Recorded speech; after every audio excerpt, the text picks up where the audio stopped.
بسم اللہ الرحمن الرحیم۔ اعوذ باللہ من الشیطان الرجیم، بسم اللہ الرحمن الرحیم۔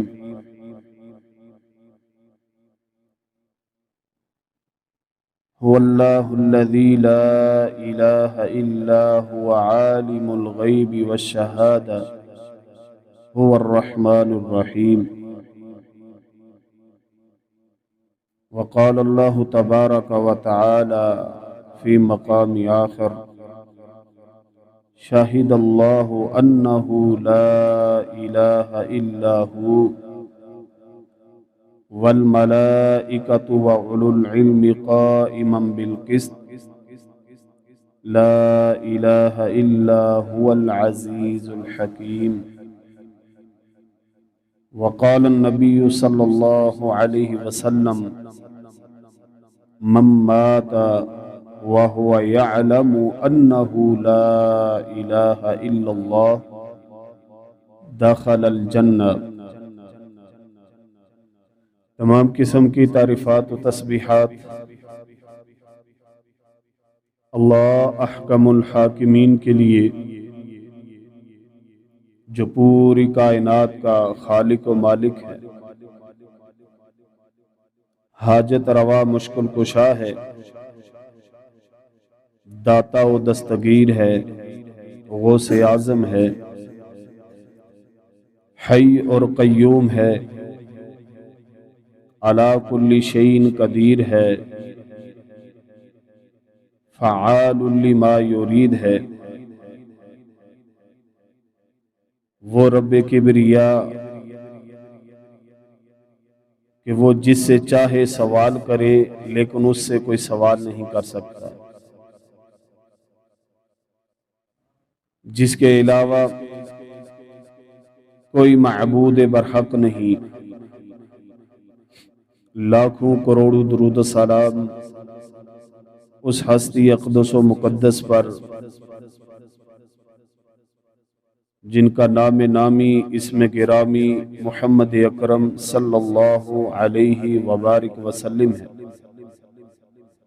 وہ ذات مبارکہ مطہرہ جنہیں رب کائنات نے رحمت کائنات بنا کر بھیجا، اور جن کے ذریعے سے اہل کائنات کی رشد و ہدایت کا بندوبست فرمایا ہے۔ احباب زیوکار، اللہ تعالی نے انسان پر بے شمار انعامات کیے ہیں، بہت کچھ دیا ہے اللہ نے انسانوں کو۔ اگر ہم غور و فکر کریں تو اللہ کی رحمتوں اور اللہ کی نعمتوں نے ہمیں چاروں طرف سے گھیرا ہوا ہے۔ سوچنے کی بات یہ ہے کہ رب کبریا نے ہمیں تو سب کچھ عطا کر دیا ہے، لیکن ہم نے کیا دیا ہے رب کو؟ اللہ کے بندو، ہم اللہ کو دے ہی کیا سکتے ہیں؟ ہمارے اندر ہمت اور طاقت ہی نہیں کہ ہم اللہ کو کچھ دیں، لیکن کم از کم ہمیں اتنا ضرور کرنا چاہیے کہ ہم اللہ تعالیٰ کو وہ مقام اور وہ مرتبہ دیں جو اس کی شان کے لائق ہے، جو اس کی عظمت کے قابل ہے، وہ مقام اور وہ مرتبہ دے دیں۔ اور یہ مقام اور مرتبہ رب کو وہی انسان دے سکتا ہے جو کلمہ توحید لا الہ الا اللہ کا اقرار کرتا ہے۔ اور پھر کلمہ توحید بھی رٹا رٹایا نہیں ہونا چاہیے، یا صرف ترجمہ نہیں آنا چاہیے، بلکہ کلمہ توحید پوری بصیرت اور بصارت کے ساتھ اگر کوئی پڑھتا ہے تو وہ بندہ اپنے رب کو صحیح معنوں میں اس کی شان کے لائق اس کا حق ادا کرتا ہے۔ کلمہ توحید اس کی کچھ شروط ہیں، جب تک ان کو پورا نہ کیا جائے تب تک انسان اللہ کو وہ مقام نہیں دے سکتا، اور شروط کے بغیر کلمے کا وہ معنی اور وہ قبولیت ہی باقی نہیں رہتی۔ کیونکہ آپ غور کریں اگر تو نماز ایک عبادت ہے، لیکن اس کے لیے شرط ہے وضو۔ اگر کوئی بندہ وضو کے بغیر نماز پڑھتا ہے تو اس کی نماز قبول نہیں ہے۔ روزہ ایک بہت بڑی عبادت ہے، اور فرضی روزے کے لیے یہ لازم ہے کہ طلوع فجر روزہ بند کرنے سے پہلے روزے کی نیت کرنا یہ لازم ہے۔ اور اگر کوئی بندہ روزہ بند ہونے کے وقت کے بعد کہتا ہے کہ میں یہ فرضی روزہ رکھوں گا تو اس کا روزہ نہیں ہے، کیونکہ شرط ہے پہلے نیت ہونی چاہیے۔ حج کتنی بڑی عبادت ہے، اگر کوئی بندہ بغیر احرام کے حج کرتا ہے تو اس کا حج قبول نہیں ہے، کیونکہ اس نے شرط کو پورا نہیں کیا۔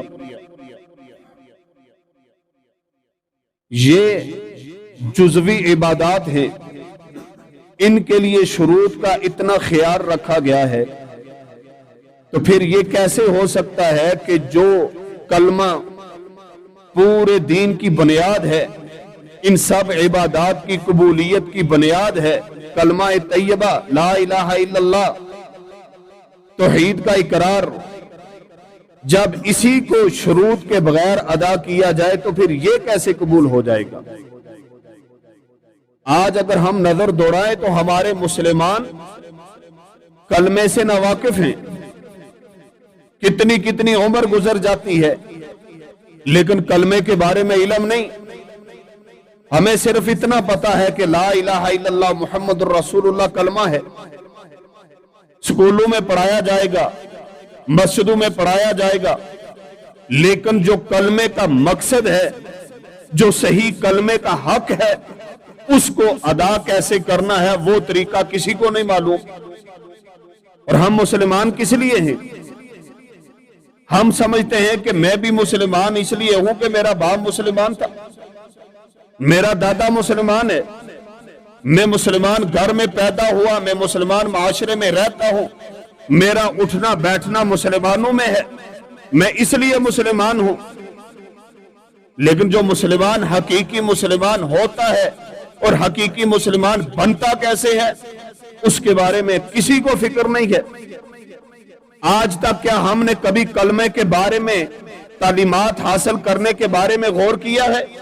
کیا کبھی ہم کسی عالم دین کے پاس بیٹھے ہیں کہ ہمیں بتلائیے کہ کلمے کی شروط کیا ہے، کلمہ کس وقت قابل قبول ہوگا، کون سا مسلمان کلمے والا مسلمان بنتا ہے، رٹا رٹایا مسلمان چلے گا، یا حقیقی مسلمان بننے کے لیے کلمے کی شروط کو پورا کرنا لازم ہے؟ کیا کبھی ہم نے اس کے بارے میں سوچا، غور کیا؟ نہیں میرے بھائیوں، ہم سمجھتے ہیں کہ ہم مسلمان ہیں تو ہمیں کلمہ سیکھنے کی ضرورت ہی نہیں ہے، کلمے کے گہرائی تک جاننے کی ضرورت ہی نہیں ہے۔ اور اسی لیے آج جتنی بھی خرافات ہیں، جتنی بھی بدعات ہیں، جتنی بھی جو ہے نا شرک اور بدعت کی چیزیں چلی ہوئی ہیں، اس کا واحد سبب یہ ہے کہ ہم نے توحید کا جو کلمہ ہے اس کلمے کو سیکھا ہی نہیں ہے۔ آپ دیکھیں مشرکین مکہ جو تھے، انہوں نے کیوں انکار کیا تھا؟ لا الہ الا اللہ پڑھنے سے ابو جہل نے کیوں انکار کیا؟ لا الہ الا اللہ پڑھنے سے ابو لہب نے کیوں انکار کیا؟